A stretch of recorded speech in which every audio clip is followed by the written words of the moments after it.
enough dashes to warrant the Phoveus? He's the Phoveus. We'll see with these next 2 picks, actually. Because there's 2, well, technically 3 dashes. 2 mainly coming from the Yuzong alongside with the spatial migration. Not to forget the super magic as well.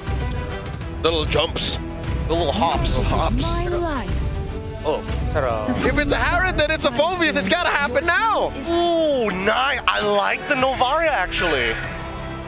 Is this confirmed? It's gotta be. I mean, they have the first 3 picks as sort of like, when you think about it, put their potential tools for early to mid game.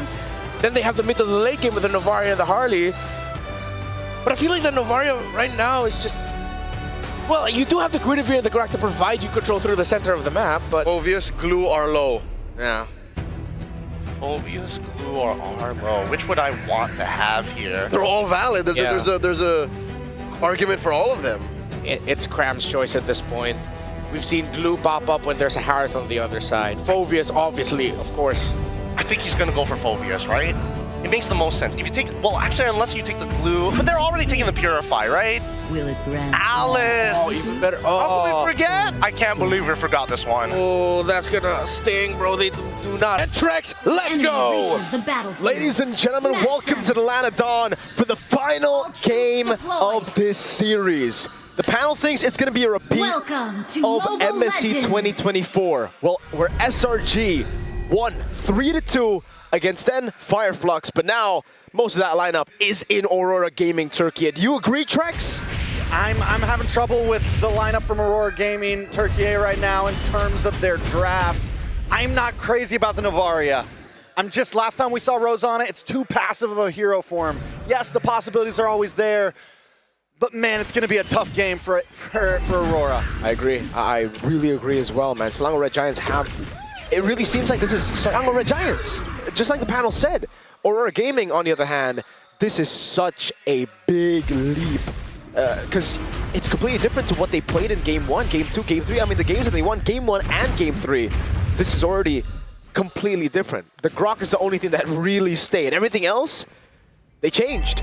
Now, did they change too much? Did they have to think that far ahead in the draft? Because, for the most part, those picks were banned out. We'll see exactly how this goes down. There's definitely been a... Whoa, look at the damage on Innocent. What? Sagi Boom with first blood. That's a good start for Aurora Gaming. It's a phenomenal start, man. What? I mean, I guess for Innocent, he just didn't calculate the damage coming in from the Guinevere, which is surprising, by the way. Guinevere does a lot of base damage, has a lot of base damage, and Tienzi will stay in the bottom lane. He's hanging. He's hanging there. He's hanging with the boys. Set up a big tent now up top, though. Lunar. A lot of damage on a Lunar. He's going to be able to try to re-engage, and he gets one. It's a trade for a trade. That is a win for Aurora Gaming there, I feel like. I think so. There's different ways to see it. Spatial migration. Nice knockup from Tienzi. Yume's going to go down. Aurora Gaming finding these moments of greatness in the early game like they did with the first 3. There's no throne or ruin for Cram. They're going to go for it. Tienzi, can he win the Rec 3 battle? Nice echo. Sekai's able to just steal it out of his hand. Stormy finds Tienzi as well. SRG snatched the lead back. Not enough for Aurora Gaming to push the lead to a comfortable position. It's Selangor Red Giants that have Sekai's riding in, getting it now. Phantom Steed in mid. Along with the feathered airstrike, Pagu forced to use the flicker. Rosa takes one to the face as well. Just trying to clear this lane. This is something that Aurora Gaming is having trouble with, the mid lane once again, and it's giving SRG freedom to move however they please. And that's the thing, right? Up top, when there was a trade for the Yuzong versus the Farsa, it can be value in a way if Aurora Gaming could capitalize on that fact, but unfortunately they couldn't. So it ended up just being a total loss for Aurora Gaming for the Yuzong. I don't know, I think it was Leo who mentioned you die on the Yuzong twice, it's done, right? That's true. And right now, you already see one death on him, the second death will hurt even more. And the fact that Selangor Red Giants got the turtle, despite Aurora being the ones to hold on to it, that's concerning. Tienzi on this Guinevere, he's meant to win those battles. And he is farming. I mean, the gold lead that Aurora Gaming has right now is literally the 200 plus gold that TNZ has. He's the one keeping them in the field here. Taking a look at the mid lane, Stormy also creeping ahead, but overall things still at a major standstill. It's all going to be on the hands of Siggy Boom as well. If we do get to the late game, it's Rosa and Siggy Boom. The rest of the team, they're just there for utility. 4-man gank, Yums! Perfectly angled Every ult in the book popped out just to take him out. And now they quickly move over to this turtle that's going to be spawning soon. And that's 2. Trex. Is that it? Big 2. Is that a wrap? Not yet. I don't think so, but it is. Because he got a kill. It's closer. Yeah, he got a kill. So maybe we extend it to 3? Yeah, 3 for sure, right? 3. I got a nod and a thumbs up from the 2 Filipino casters here. But Cram is certainly going to make the most out of this situation, man. Constantly going for the hits, blinking out of there, and they're still staying around. Aurora Gaming want to fight for it. They, again, need to fight for it. At this point, if they... Flicker! Offside, Siggy Boom, forcing spawns force. Okay. Right before Turtle once again, and this stops him from being able to rotate up, but Stormy's there to help out. Let's see. Innocent's actually looking to rotate as well. Never mind, he goes back into the bottom lane. Turtle held down by Cram now. Lunar has Petrify, has the Black Dragon form down below. Looks like Siggy Boom's gonna stay. Oh, Black Dragon keeps seconds away, gets a Petrify TNZ, able to get the Turtle, and down goes Sekai's. Bagu able to secure the kill. Stormy looking for the wings by wings, looking for a position to strike back, but it's too late. Aurora Gaming hit and run. There you go. They needed this real bad. They were desperate for a Tienzi on the other side of the map, though. Goes in for the purple bump as well. Innocent caught. Has to be MI. Tienzi with a walk up. Oh, really aggressive moves. This is the Aurora that we want to see, though, the aggressive moves. Exactly. I agree. I think this is exactly what we need from Aurora Gaming. It's Aurora Gaming without the draft that they had. Oh, Innocent. Blazing Duet, a lot of damage does lay down, but look at Yooms in a bad spot, gets caught by Tienzi, and Tienzi gets the kill. Aurora Gaming are dissecting their plays right now. And Lunar is keeping Cram at bay. He's making sure that there's no trade available for the rest of the team for Selangor Red Giants to take. But it really seems like they're going to brute force this. Stormy rotating. Oh man, Lunar's just having a rough go at it right now. Every ult once again let out. Tower should fall here unless Rosa can defend. Nothing but a cannon minion left, and yes, Rosa does it. They keep it alive. Despite, oh, great shot on Stormy with the Star Shatter. Despite the kill on Lunar, it's extended even more because of the turtle take, right? So maybe 4 now. We're waiting for that 4th death. And maybe we can say it's all over for him. But even then, it's really all about playing for the utility. Because we're thinking about the Yuzong as a way to carry the game. We're thinking of Sanford Yuzong. We're thinking of Edward Yuzong. He's not a killer, you know? But he can still be a zoner. Exactly. He can go for those. He could be a line man, you know? Oh, he could be. He could be a line man. He could be. I think Cram's a better line man on the Alice, but here, Pagu. All right. So yeah, I agree. Yeah, it really is all about setting up. Yooms. Oh, beats out the Petrify. Oh, the panic, man. The 3 deaths really got to him. He doesn't want to make it 4. Then it's over. Cram, though, looks to be engaged, but the airstrike does come down. Rosa fires a shot back of his own. Wow. Out comes the Astral Echo. Nice. Violent Requiem does land on a Cram. Cram still standing strong and flickers back in. But wait, Cram finally falls. Lunar able to get the kill. That was forced for sure. Now it's a Black Dragon form with no Petrify on Skies, but it's all just to go for Turtle. They know after getting a win, they need to convert, and that they do. Turtle number 3 going to the hands of Aurora Gaming to make it 2-1. A Star Shatter from Rosa, and the scaling's pretty good right now. Aurora Gaming, they're back to a comfortable spot. Yeah, I mean, Rosa's been doing a great job. I was worried about the Novaria, but Rosa is landing those long-range hits every time, and now Stormy in a bad stop brings out the better airstrike, but it doesn't matter. It's too late. Siggy Boom able to find the kill. That guy's trying to run in and help things out. Violent Requiem plus the winner crown. Oh, and the knock-up, Siggy Boom! Yooms able to get a couple more shots, but in the backside, TNC does finally fall. Siggy Boom, no mana, it's Skies! Can't get away, not today. Siggy Boom goes down. And that's gonna be a nice even on the playing field. Luckily, Lunar able to take a mid-tier 3. Still not worth it though, right? Losing those 2 boys, I mean, you need Siggy Boom to constantly scale here. The fact that he had no mana and they still stayed, that was definitely them overconfident in the position. And now they get a turret down below Selangor Red Giants. They crack up the top side jungle as well, taking as many camps as possible from Tienzi. So 2 towers for 2 towers. Aurora Gaming have taken the mid and the bot. SRG, though, have definitely even the playing field. And I feel at this point, this is when their spikes really gonna connect. You definitely feel the fatigue start to creep in for these 2 teams. You know, the calculations that we saw earlier in the series, crisp, clean, is starting to get a little messy here and there, especially for Aurora Gaming. Tienzi, oh, this is why the Claude is so feared. Even Swiss, by their airstrike, they're trying to siege this down. Great echo from Rosa, keeps them at bay. Yeah, Aurora Gaming are doing a wonderful job. Both teams know what's on the line here. Whoever wins this, guaranteed third place spot. It gives you a great positioning for any future games, and neither of them want to go down to that lower bracket to face what's coming. Nobody wants lower bracket smoke, bro. You got the Indonesian champions down below, and this is surprising. You got the Filipino champions down below, Team Spirit, and then Yangon Galacticos. Two teams as well. They can definitely pull a shocker. Oh man, just thinking the lower brackets. How did we get here, dude? On M7, this is an M7 for sure. What an M7. First Lord up.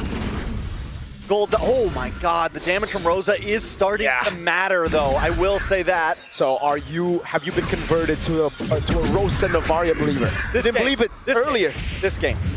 This game? I don't know about the future of Rosa Navarro. Nice kick does come down on Pagu.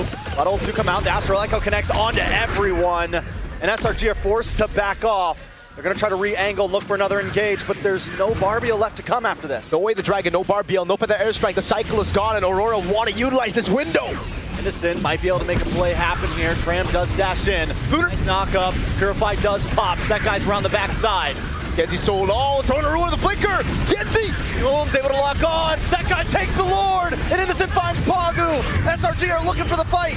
Tienzi falls, 2 members down. Aurora Gaming have to back off. But wait a second, Lunar next on the block, just trying to get away. They got the read. Stormy the Prodigy, and now Lunar is caught all alone. All alone against the Lord. He does fall. He buys a little bit of time, but is it going to be enough? I don't think so. I don't think it's enough just yet. Rosa in the mid lane. Yums wants to go for it, but doesn't have the flicker. The Star Shatter goes wide. Lord in the bottom lane. Selangor Red Giants want to push the lead to a comfortable spot. They want to hold this game. And what even happened there? Tienzi goes for the pickoff instead of just focusing on the Lord. Purify pops. And then they just lose their positioning. Lord now coming in soon. I think in that position it was just unfortunate Trex. SRG went in on him and he just took too much turret aggro, or rather Lord aggro. Violent Requiem does come in, but the airstrike can help out. Support Rosa gets the kill on the Cram. They should be able to make quick work of this Lord, and no one, I mean the Inhibitors even keep their holy defense.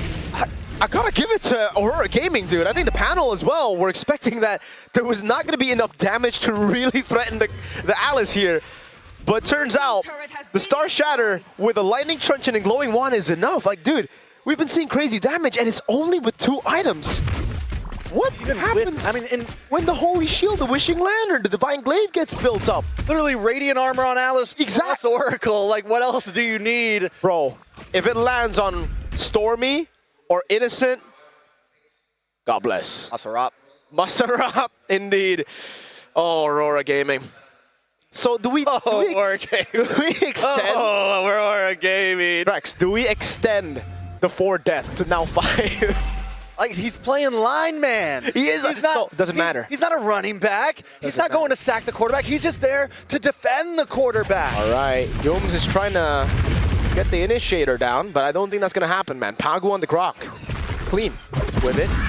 Let's see in the top lane and in the bottom lane how they manage these waves, because it really comes down to that later on as we get into these big Lord fights. And again, for Aurora, this is what we were saying earlier. Tienzi took too much Lord aggro earlier in the fight, and that's why he was like, you know what? It's either I back or I go in, try to look for the red tree, try to look for the big play with the Violent Requiem. Now it's a Divine Glaive. There you go. For both. For the team. Crazy timing, bro. Share the love. Share the love. Rosa and Siggy, boom, with a Divine Glaive together. Innocent on the way to the Winter Crown. So we will start to expect more of those crazy BMI forwards with a Blazing Duet than the Winter Crown. SRG. They have a gold lead, but still it doesn't feel like it's a game in their hands just yet. Aurora Gaming, I mean, and those Rosa, man. One of those lands on Innocent, we're talking at least 50% health, I feel like. Yep. One of those lands at that range, and it is a reset. That's completely right. For a fight. And this is going to have to pull a Benny Cutie with the claw, dude. Someone who won M4. No, that too maybe, but mainly come in at the end. Try to go for the cleanups. Yeah. Don't get caught in the Astro Echo, because if you do, it creates a lot of angles for Pagu to bait out the Purify out. And then Tienzi can just get an easy set. Yums! Uh-oh. Big kick. And then airstrike comes down. Pagu tries to get away. Immortality does pop. Black Dragon into the midst of things as well. But Set Guys finds Pagu. And now Aurora Gaming are on the run. A big kick from Humes. Stormy able to take out Siggy Boom. A double kill into the hands of Set Guys. Big throw to Ruin, catches the Purifier of Siggy Boom, and now they don't want to go for the Lord. Trex, they want to go for the end. They have a big wave in the mid lane. On top of the cannon minion that stayed alive, the Star Shadow was body blocked. Prem! It may just be able to do this, honestly. It's 15+ second death counters inside of Aurora Gaming. Feathered Airstrike comes down. A nice snipe shot with a Violent Requiem, followed up by the Winter Crown. Stormy, wings by wings. SRG are focusing onto the base. The Canyon Minion stands, but it's not enough just yet. Minions defend, and SRG aren't able to finish it. No TNZ, but they've used all their resources. That's going to be in Flying Clouds. Pagu, tech charge! Nice tech charge on Innocent. He does have to BMI still. Gooms. A big kick onto Pagu. That's going to be Pagu, caught in the bad spot again in the back. Stormy gets the kill! Just can't do it. Siggy Boom falls as well. It's Rosa and Lunar against SRG right now. Minions still on the base. Rosa trying to defend, but they need another wave. There's a wave in the bottom lane, but that's it. No more wave in mid to really utilize. They're going to have to wait a bit longer. But Aurora Gaming, they've delayed it again. Selangor Red Giants with a 5,000 gold lead are going to go straight for the Lord. There's no way TNZ gets into this Lord pit unless he just walks up, I guess. Yeah, okay. Yeah, that would be crazy, dude. That would literally just be like, that would be suicide. And it's not even 50-50. They have so much EC with Humes there as well. Can they defend a big Lord push right now? Is that possible at this point? It's definitely trouble. I mean, at this point, it is hard. You have a Feathered Airstrike to help Siege. You have so many things in the hand of SRG to try to end this. Just take a look at the replay here to see exactly what happened. Pagu tried to really force the issue with the Flying Clouds, and you can't really blame him. In this position, he was expecting an instant follow-up, but it just didn't happen. These members were down on the cooldown. They had to clear some waves. Now a Lord of the mid lane, bottom lane, turret very low, top lane going down. Will this be the final defense? Humes looking for a target once again. Feathered Airstrike does come down. A nice tech charge, but it doesn't land onto many members. Lord's still there. Set Guys brings out the Phantom Steed. Lord finally falls as Aurora Gaming continues to defend. One cannon minion left. They should be okay, but another wave are coming. Pagu, don't overstay your welcome. Name to SRG. Nice Violent Requiem does land down onto Cram, but the damage still just isn't there. Tianzi finally falls. Black Dragon comes out. Cram still standing. Pagu finally falls as well. He moves still there. Rose Gold Meteor. Humes gonna go for Tiku. No! Double kill for Siggy Boom. Innocent. That guy gets the kill. Innocent on to Lunar. And Aurora Gaming, it's a full wipe. As the lights fade dim, the Giants rise from the darkness.